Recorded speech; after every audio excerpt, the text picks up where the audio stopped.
नमस्कार साथियों। केंद्र सरकार का विचार न्यूनतम पेंशन होगी 7,500 रुपये। ये किस विषय से संबंधित है, संपूर्ण जानकारी आइए जानते हैं।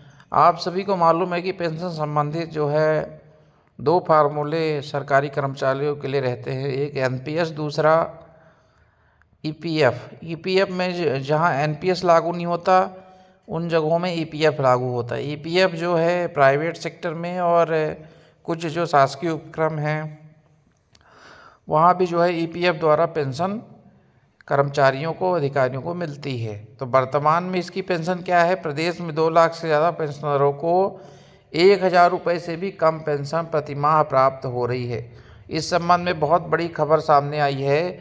अभी हायर पेंशन का भी जो है ईपीएफ की हायर पेंशन संबंधित भी कार्रवाइयाँ चल रही थी, जो हमारे सीनियर लोग होंगे उनको मालूम होगा। और आज के समाचार पत्रों में क्या अपडेट आई है, आइए जानते हैं पूरी जानकारी।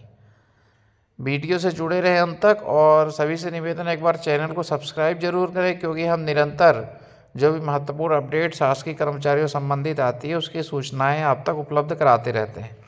तो यहाँ पर आप देख सकते हैं निजी कंपनियां, कारखाने और उपक्रमों में काम करने वाले, निजी कंपनियां, कारखाना और उपक्रम जो शासकीय उपक्रम है में काम करने वाले लोगों की पेंशन से जुड़ी मुश्किल का अंत होता नजर आ रहा है। वजह यह है कि केंद्र सरकार ईपीएफ के दायरे में आने वाले रिटायर कर्मचारियों की न्यूनतम पेंशन 7,500 रुपये करने पर विचार कर रही। विशेषज्ञ कहते हैं कि न्यूनतम पेंशन के 2 दुखद पहलू भी हैं।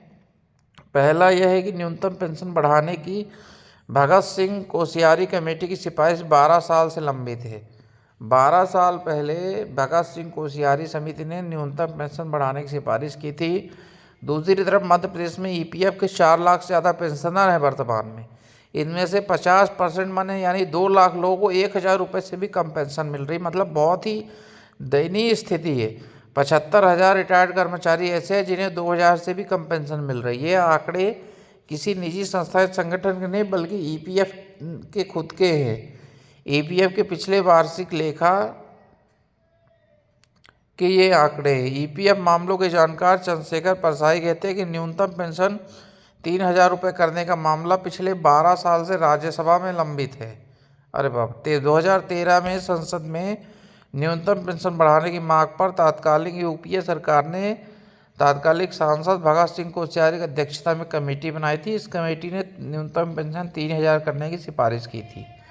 3,000 रुपये भी का भी कोई मतलब नहीं है, बहुत कम है। आज के समय बिजली का बिल भी नहीं हो पाए। प्रदेश में यह स्थिति है। 50,000 पेंशनरों को 3,000 रुपये तक पेंशन मिल रही है। 50,000 रिटायर्ड कर्मचारियों को 3,000 से ज़्यादा पेंशन मिल रही है। 25,000 रिटायर्ड अधिकारी कर्मचारी जिनको 4,000 से ज़्यादा मिल रही है। प्रदेश में ईपीएफ के दायरे में आने वाले 36 लाख अंशदाता यानी कर्मचारी अधिकारी हैं। और देश में ये स्थिति है। डोंगरे के मुताबिक देश में 36,48,414 रिटायर्ड लोगों को 1,000 से भी कम पेंशन मिल रही है। ये आंकड़े बहुत ज़्यादा हैं।